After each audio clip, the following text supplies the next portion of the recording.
Macingwane mina namhlanje nje ngizokhulumela abantu. Ukhuluma ngabantu abajoyine iMK eTheleta stage after ama-elections ka 2024 May 29.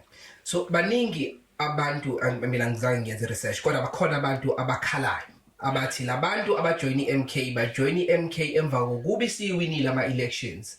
Laba kade besebenza kanzima becampaignela iMK abasabekwe ekhundleni sekuthatha abantu abafike manje bayiswe eParliament babekwe ekhundleni zeMK. Uthini umbono wakho noma icomment yakho kulokho Macingwane? Icomment yami izothi wonke umuntu kufanele ukuthi nangabe wajoyina le MK nami engayijoyina aqale nje lapho ekutheni wathi mayesayina i-membership pledge yayithini. Mina ke ngayijoyina kahle ngoba ngayijoyina la eThekwini nganikezwa futhi iphepha eline pledge.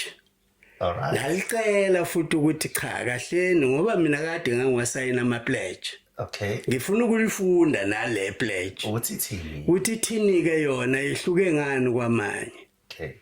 Hayi ngayithola ukuthi noma ikhuluma ngamagama ahlukile kodwa isasho i-essence the same as amanye ama pledges. Okay. Number 1 ukuthi ngijoyina umkhonto wesizwe without any hope for any personal gain. Okay. No hope, and I have no intention of gaining anything. Manje ke mina ke ngiyamquestion umuntu othi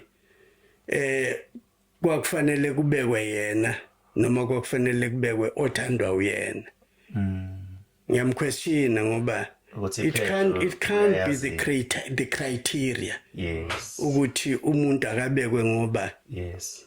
Yena wafika ngalesikhathi okungasho ukuthi sikubukela phansi lokho. Ngozwa kahle. Asikubukeli phansi lokho siyakubonga.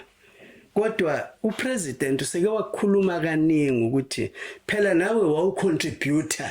Yes. Ekwakhiweni komkhonto ukuze kwenzeke lento esifuna ukuthi yenzeka. Hayi kodwa ucontributela ukuthi ukuze ukwazi ukuthola umuntu ozothandwa wena abe kuyiposition noma wena qoba ube kuyiposition.